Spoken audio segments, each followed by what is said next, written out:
Dia sebenarnya siapa? Bahkan setelah kembali ke rumah, Camilla tidak bisa mengusir pertanyaan itu dari benaknya. Dia sudah mengatakan yang sebenarnya pada Arsian tentang asap hitam yang dilihatnya mengelilingi pria itu. Itu adalah roh seorang anak laki-laki, tidak lebih dari 7 tahun, dengan tubuh ringkih dan kurus kering. Tapi Arsian yang biasanya dingin dan tak berperasaan sempat menunjukkan reaksi yang tidak biasa. Ekspresinya sempat runtuh, memperlihatkan emosi mentah sebelum dia pergi seolah melarikan diri. Kenapa dia bereaksi seperti itu? Apa mungkin dia mengenal anak itu? Camilla menghela nafas. Pikirannya kembali melayang pada wajah tirus anak laki-laki itu. Bagaimana mungkin seorang anak meninggal dalam kondisi seperti itu? Bayangan tubuh kurus keringnya terus menghantui pikirannya. Inilah kenapa aku benci anak kecil. Mereka begitu kecil dan rapuh. Sampai-sampai kau tidak bisa tidak merasa khawatir pada mereka. King? Mendengar gerutuannya, anak harimau putih kecil mendongak padanya dan mengeluarkan suara pelan. Masih terlalu muda untuk bisa menyembunyikan wujudnya, Divine Beast itu tetap berada dalam bentuk panggilannya. Selama Camilla berada di sekolah, Duk Sorpel yang merawatnya. Itu makhluk yang masih begitu muda, tapi dia sudah bisa memahami Camilla dengan sempurna. Camilla menamainya King atas saran dari Duk Sorpel, berharap dia akan tumbuh menjadi yang terhebat di antara semua Divine Beast. Meskipun Raffi sempat mengejek karena nama itu terdengar tidak kreatif, bukankah masih jauh lebih baik daripada menamainya dengan sesuatu yang konyol seperti merek coklat? King, kamu juga suka kan? Camilla menggaruk kepala King dengan lembut, membuatnya mengeluarkan dengkuran puas. Saat memandangi makhluk kecil itu, pikirannya kembali melayang pada Arsian. Kurasa masih terlalu cepat untuk mendekatinya lagi. Reaksi Arsian sebelumnya terlalu kuat. Jika ia memaksakan diri lebih jauh, dia punya firasat sesuatu yang buruk bisa saja terjadi. Kenapa semua penyihir hitam selalu berhubungan dengan tempat itu? Keluarga Sepra adalah salah satu yang sangat tertutup, bahkan mampu menghalau campur tangan dari keluarga kekaisaran. Semua itu katanya demi menjaga kekuatan mereka dan Divine Beast kegelapan yang mereka layani. Alasan yang tidak pernah ada yang berani membantahnya. Itulah sebabnya aku mendekati Arsian. Menghubungi keluarga Sepra secara langsung adalah hal yang nyaris mustahil. Karena itu, ia menargetkan Arsian, satu-satunya anggota yang paling mudah didekati untuk mengajukan kerja sama bisnis. Tentu saja, dia bahkan belum sempat menyampaikan idenya, apalagi menunjukkan mineral itu padanya. Tapi, apa maksudnya menguasai kegelapan? Divine Beast keluarga Sepra adalah serigala hitam. Meskipun Camilla belum pernah melihat kekuatannya secara langsung, dia telah mendengar banyak sekali rumor. Orang-orang mengatakan Divine Beast milik Duk Sepra memiliki kekuatan luar biasa, dan dimanapun kekuatannya dilepaskan, yang tersisa hanyalah kematian. Camilla melirik ke arah King yang saat ini sedang menjilati tangannya. Langkah kecilnya terasa lebih pendek dari biasanya hari ini. Mungkin aku sudah memberimu nama yang salah. King? King memiringkan kepalanya, berkedip dengan mata besarnya, sementara Camilla menghela nafas pendek. Yang terhebat dari semuanya, itu akan jadi keajaiban kalau kau tidak mati dalam pertarungan. Lari saja ya. Kalau suatu saat kau bertemu dengan makhluk seperti itu, jangan dilawan, kabur aja. Yah, bertahan hidup itu artinya menang. Ingat itu. King? Camilla membelai kepala King lagi. Sentuhannya kali ini jauh lebih lembut. Lihat dia, apa-apaan dia itu? Hari ini lebih dari biasanya, tatapan orang-orang semua tertuju padanya. Apa? Kenapa? Aku kelihatan keren kan? Dia mengenakan kemeja putih yang dipadukan dengan celana flare coklat tua. Pakaian yang menurutnya nyaman sekaligus bergaya. Rambutnya diikat rapi ke belakang dalam bentuk kuncir kuda. Dan dia melengkapi penampilannya dengan kacamata fashion untuk memberi sentuhan halus pada gayanya. Apa sih yang dia pakai? Iya, itu apaan ya? Pakai celana. Sangat jarang wanita memakai celana untuk pakaian sehari-hari. Dan bagi seorang lady bangsawan melakukannya, itu benar-benar tidak pernah terdengar. Parahnya lagi, celana yang dikenakan Camilla punya desain yang belum pernah dilihat siapapun, menjadikannya pusat perhatian. Tapi kenapa dia kelihatan bagus banget ya? Celana seharusnya nggak bisa kelihatan sanggun itu. Saat Camilla melangkah dengan percaya diri menyusuri lorong, penampilannya yang unik membuat semua orang di sekitarnya terpikat. Terutama para wanita, menatapnya dengan mata berbinar seolah baru menemukan tren mode terbaru. Wah, kamu keren banget hari ini. Aku juga udah keren dari kemarin tahu. Orang pertama yang menyapa Camilla saat ia memasuki ruang kelas bukanlah seorang siswa, melainkan hantu bernama Amy. Dulu kamu suka ngambek di pojokan, sekarang malah nyapa aku duluan. Fakta bahwa hantu yang menyapanya lebih dulu setiap pagi membuat Camilla mempertanyakan kembali kehidupan sosialnya. Dengan helaan nafas pendek, Camilla membuka bukunya untuk bersiap menghadapi ujian tengah semester yang akan datang. Setelah mendapatkan nilai karena berhasil menemukan Divine Beast, dia berniat memperkuat nilainya lebih jauh lewat hasil ujian yang solid.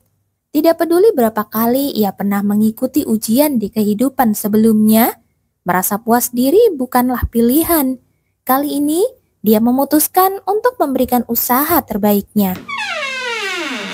Saat itu juga, pintu kelas terbuka, dan semua perhatian langsung tertuju ke depan. Suara terkejut terdengar di seluruh ruangan. Penasaran, Camilla menoleh dan langsung terpaku dalam keterkejutan. Kamu ngapain di sini?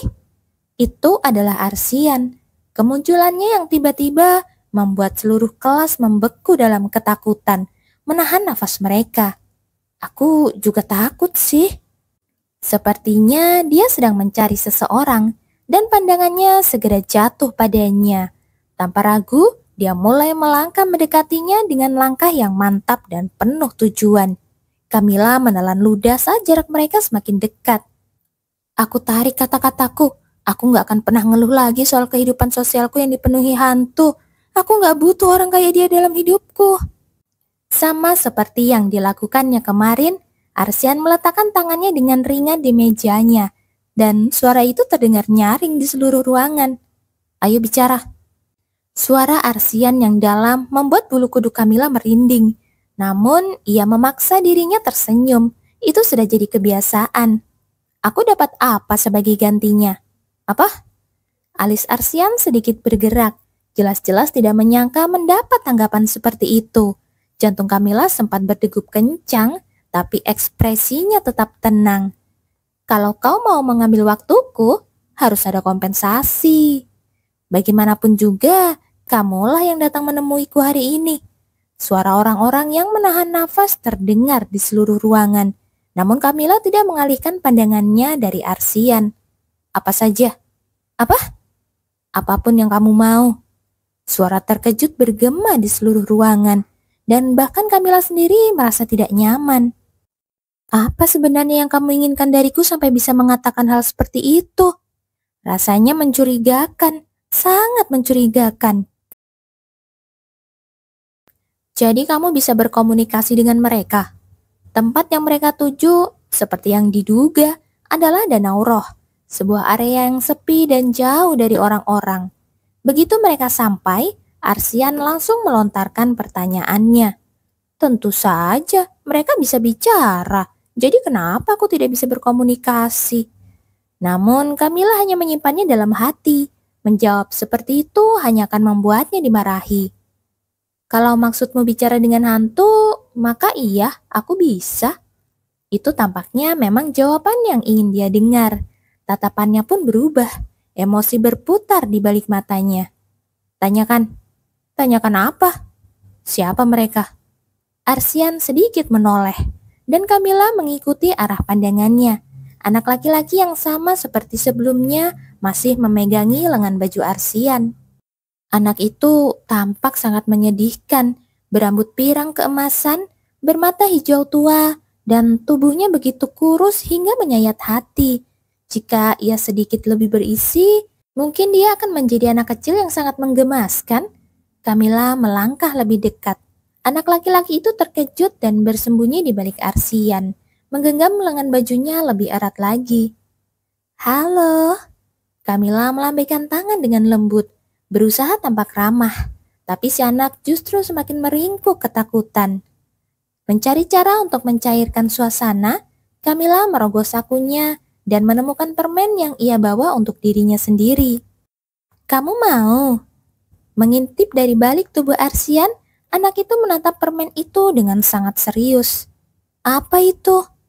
Setelah diam cukup lama, akhirnya anak itu bicara. Suaranya semanis penampilannya. Camilla tersenyum, merasa hatinya luluh, lalu berjongkok agar sejajar dengan tinggi si bocah itu. Ini permen. Apa itu makanan? Iya. Pandangan Camilla kembali tertuju pada tubuh si bocah yang kurus dan lemah. Permen adalah hal asing baginya. Menyembunyikan rasa pilu, Camilla membuka bungkus permen dan mengulurkannya ke arahnya. Perlahan, si anak mengulurkan tangan, dan cahaya samar menyelimuti permen saat ia memasukkannya ke dalam mulut. Apa yang kamu lakukan? Tanya Arsian, suaranya penuh rasa ingin tahu. Dia kelihatan lapar. Hantu bisa makan? Tidak benar-benar makan sih. Permen di tangannya hancur menjadi debu dan menghilang di udara. Mereka nggak memakannya, mereka menyerap energi dari makanan. Setidaknya itu lebih baik daripada tidak sama sekali. Berbeda dengan Arsian yang tampak terkejut, Camilla tetap tenang. Enak nggak? Iya, mau lagi? Anak itu mengangguk dengan antusias, dan Camilla membuka bungkus permen terakhir, lalu menyerahkannya padanya. Kali ini dia menerimanya tanpa ragu, dan senyum kecil pun muncul di wajahnya. Melihat senyum itu, akhirnya Camilla menanyakan pertanyaan yang sejak tadi ia tahan-tahan. Siapa namamu? Mendengar pertanyaan itu, tubuh Arsian tampak menegang. Anak itu menoleh pada Arsian sejenak, lalu kembali menatap Camilla. Sier. Sier? Anak itu mengangguk. Camilla berdiri tegak kembali. Tidak perlu mengulang nama itu, karena jelas Arsian juga sudah mendengarnya. Tatapannya terpaku pada anak laki-laki itu, lebih intens dari sebelumnya. Setelah beberapa saat saling menatap, Arsian berlutut dengan satu kaki dan mengulurkan tangannya. Sier? Kakak! Anak itu langsung melingkarkan tangannya di leher Arsian. Kakak! Camilla hanya bisa menatap mereka dalam diam sambil merasa terkejut. Kakak, makan ini. Kamu saja yang makan. Aku tidak lapar. Sebuah ruang bawah tanah yang tidak memiliki sedikit pun cahaya. Sudah 10 hari berlalu sejak mereka dikurung di sini. Mata mereka sudah terbiasa dengan kegelapan, dan kini tidak lagi sulit membedakan bentuk-bentuk di sekitar. Aku juga tidak lapar. Aku menggeleng pelan, menatap tangan kecil yang menyodorkan sepotong roti padaku. Kalau begitu, bagaimana kalau kita bagi 2? Makan saja sendiri. Jatah harian kami tidak lebih dari sepotong roti seukuran kepalan tangan anak kecil, dan air minum yang bahkan tidak sampai segelas. Untuk 2 orang bertahan hidup sehari penuh dengan itu sama saja menyuruh kami mati. Adikku yang sejak kecil selalu lemah dan sering sakit, makin hari makin layu di lingkungan yang kejam ini. Kalau kamu ingin hidup, maka bunuhlah. Hanya 1 orang yang diizinkan keluar dengan selamat. Begitulah kata pria yang pada akhirnya membuang anak-anaknya sendiri ke jurang kematian. Aku menggertakkan gigi, mengingat kata-kata keji dari pria yang tega menyebut dirinya ayah kami. Lalu, kamu akan mampu merasakan kegelapan. Ritual gila ini telah diwariskan turun-temurun. Bahwa ini dianggap sebagai syarat mutlak untuk memperoleh kekuatan guna mengendalikan kegelapan. Itu membuat perutku mual. Membunuh adik kandungmu, membunuh kakakmu sendiri, menghabisi keluargamu demi kekuatan seperti itu. Kakak, saat adikku menatapku dengan mata khawatir, Aku perlahan mengusap kepalanya dengan lembut.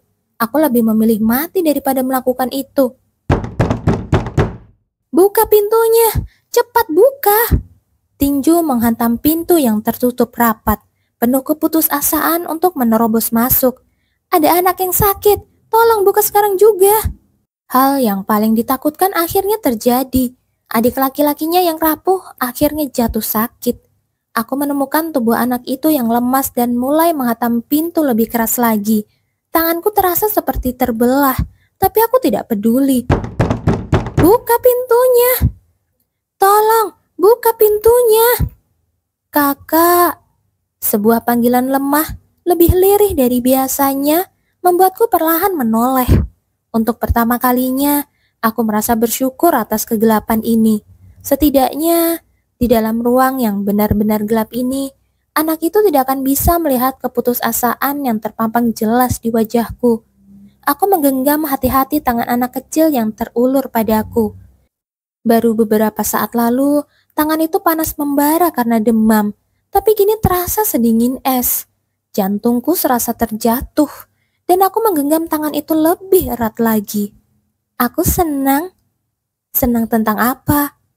Apa yang bisa disyukuri dalam situasi seperti ini? Aku ingin berteriak, tapi kata-kata itu tidak bisa keluar. Sekarang kakak bisa keluar. Jangan bicara yang tidak-tidak. Aku minta maaf, Kak. Aku benar-benar minta maaf. Berhenti membuang tenaga untuk bicara yang tidak perlu. Bantuan akan segera datang. Tetap diam ya. Kakak. Sebuah rasa tidak enak membuat seluruh tubuhku gemetar. Anak itu menggenggam tanganku erat. Apakah itu hanya bayanganku? Atau aku benar-benar melihat senyum samar di bibirnya meski dalam kegelapan? Tubuh kecil itu tiba-tiba menjadi lemas. Sier? Aku memanggil namanya pelan tapi tidak ada jawaban. Sier? Itu adalah terakhir kalinya aku memanggil namanya. Dan sekarang, setelah 10 tahun berlalu, aku mengucapkannya lagi. Dia ngomong apa? Pertemuan yang menyentuh antara saudara kandung, ya oke. Bertemu kembali dengan seorang adik setelah 10 tahun pasti menguras emosi. Aku mengerti, tapi kenapa aku yang harus ada di tengah situasi ini? Permen. Apa? Dia mau lebih banyak permen. Sialan, sekarang aku harus jadi juru bicara hantu juga. Kamila melirik ke arah Arsian dan adiknya, merasa kesal sekaligus tak berdaya. Kamila menatap tajam ke arah Arsian, meskipun tidak secara terang-terangan. Sebesar apapun keinginannya untuk meluapkan kekesalan, dia menelan amarah itu, menahan emosi yang muncul karena sikap kasar pria itu di masa lalu. Permen. Arsian mengobrak-ngabrik saku bajunya dengan panik, tapi tentu saja tidak ada permen yang muncul secara ajaib. Seperti yang sudah diduga, pandangannya langsung beralih ke arahnya. Kamu punya permen? Dasar gak tau malu. Satu-satunya alasan aku kasih ini cuma karena anak itu imut. Bukan karena aku takut sama kamu. Kamila mengeluarkan permen terakhir dari sakunya dan menyerahkannya pada Sier. Seketika, permen itu berubah menjadi partikel asap dan menghilang. Sier mengulum sisa-sisa permen itu, senyum merekah di wajahnya. Sejak Arsian mengakui keberadaannya, wajah anak itu terus dihiasi senyuman. Dia benar-benar menggemaskan. Saat tersenyum, dia terlihat semakin manis. Sayang sekali hantu tidak bisa jadi gemuk. Kalau saja pipinya tembem, dia pasti cocok jadi aktor cilik. Sekarang aku boleh pergi? Tidak. Dasar brengsek nyebelin. Aku kehabisan permen. Aku akan beli. Kamila langsung meraih lengannya saat pria itu hendak beranjak. Kita bicara dulu. Bicara? Iya, bicara. Bicara soal apa? Duduk dulu. Ayo, duduk. Tingginya terlalu menjulang, membuat Kamila merasa tidak nyaman saat ia berdiri seperti itu di hadapannya. Kamila menarik lengannya, memberi isyarat agar pria itu duduk. Setelah hening sejenak, Arsian akhirnya duduk. Sejak kapan itu dimulai? Apanya? Kapan kamu mulai melihat hal-hal seperti ini? Arsian sempat ragu sejenak, lalu menoleh ke arah Sier. Setelah dia meninggal. Sejak saat itu, kekerasan dari ayahnya berhenti. Merasakan kehadiran orang mati adalah hal yang memang diinginkan ayahnya. Camilla mengangguk. Jadi, kamu memang selalu tahu ada hantu di sekitar dan kamu cuma mengabaikannya. Itu cukup mengejutkan. Tidak seperti dirinya, Arsian tidak bisa melihat atau mendengar mereka sepenuhnya. Tapi, dia membiarkan mereka begitu saja. Padahal dia tidak tampak seperti tipe orang yang bisa mentolerir hal-hal seperti itu. Dia bahkan siap membinasakan Emi waktu itu. Bayangan dirinya yang mengulurkan tangan ke arah hantu dengan niat membunuh masih segar di benaknya. Namun entah bagaimana, dia tidak melakukan hal yang sama terhadap kehadiran yang terus mengikutinya.